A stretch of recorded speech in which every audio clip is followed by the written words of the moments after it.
সুপ্রিয় দর্শক, ইফতার হোক স্বাস্থ্যকর। সারাদিন রোজা রাখার পর আমরা শুধু সুস্বাদের চিন্তাটাই করব না, আমাদের ইফতার কতটা পুষ্টিকর আমরা সেটাও খেয়াল রাখব। আমাদের সোনামণিরাও রোজা রাখছে, সেজন্য ইফতারের দিকটা আমাদের অনেক বেশি খেয়াল রাখতে হবে সবার জন্যই। আমি আজকে কলা দিয়ে ইফতার বানাবো। আমি 5টা কলা নিয়েছি। এটা যথেষ্ট পেকে গেছে, যেটা পরিবেশনের জন্য খুব সুন্দর না। আমি এখানে 5টা কলা নিয়ে নিয়েছি। আমি 2টা ডিম ব্যবহার করব।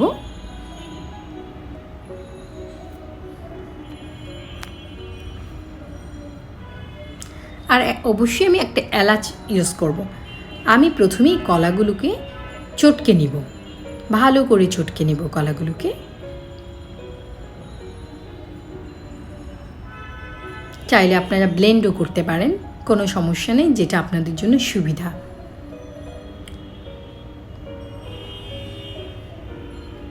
এবার আমি তাতে 2টা ডিম দিয়ে দিয়েছি। আবারও মিশিয়ে নিচ্ছি। নর্মাল টেম্পারেচারে রাখা ডিম। ফ্রিজে থাকলে ডিমটা 15 থেকে 20 মিনিট আগে বের করে নেবেন।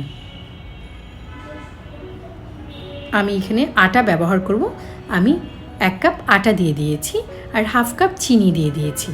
সেটা আপনাদের পছন্দ মতো এবং কলার মিষ্টতা অনুযায়ী কম বেশি করে নিতে পারেন। আবারও আমি ভালো করে মিশিয়ে নিচ্ছি। এতে কিছু কলা যদি দানাদারও থেকে থাকে, গোটা গোটাও থেকে থাকে, কোনো সমস্যা নেই। আমি 1/2 কাপ পানি ব্যবহার করছি। পানিটা আমি একবারে দিব না, অল্প অল্প করে প্রয়োজন অনুযায়ী দেব। আপনাদের ক্ষেত্রেও সেটা কম বেশি আপনারা করতে পারেন।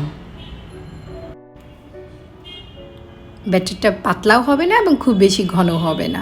আমি 2টি এলাচের বিচি আমি থেতো করে একদম পাউডার করে আমি দিয়ে দিচ্ছি। এলাচ এবং কলার সুঘ্রাণ খুবই ভালো লাগবে আপনাদের। আমি 1 চা চামচ বেকিং পাউডার দিয়ে দিয়েছি এবং ভালো করে আবারও মিশিয়ে নিয়েছি। একটু ভালো করে ফেটিয়ে নেবেন, তাতে পিঠাগুলো খেতে ভালো লাগবে। এবার আমি তেলে অল্প অল্প করে বেটার দিয়ে দিচ্ছি। আমি একটা টেবিল চামচ ইউজ করছি। এতে করে একই সাইজের পিঠাগুলো হবে এবং দেখতে আপনাদের খুব ভালো লাগবে। এটা পিঠা বলেন আর বড়া বলেন, যাই বলেন, ইফতারে কিন্তু খেতে অসাধারণ লাগবে।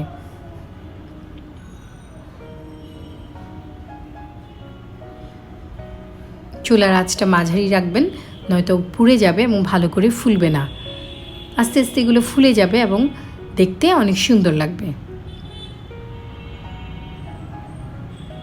এটা যদি আপনারা দুপুরের দিকে বানিয়ে রাখেন, তাহলে ইফতারিতে এটা স্মেলটা আরও অনেক বেশি বেড়ে যাবে, আরও খেতে ভালো লাগবে।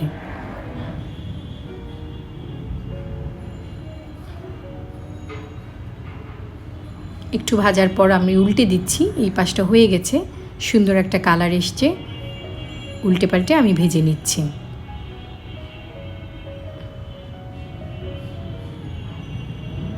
একসঙ্গে আপনি অনেক বানাতে পারবেন।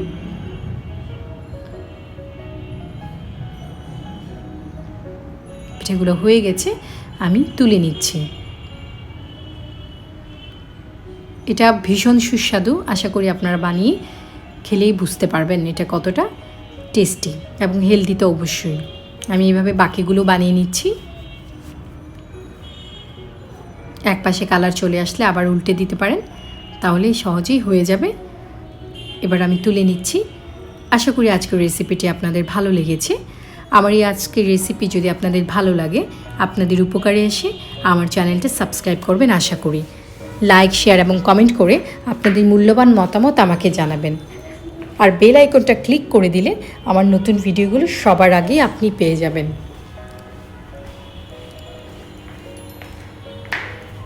দেখতেই পাচ্ছেন এটা কতটা সুন্দর এবং আকর্ষণীয় হয়েছে।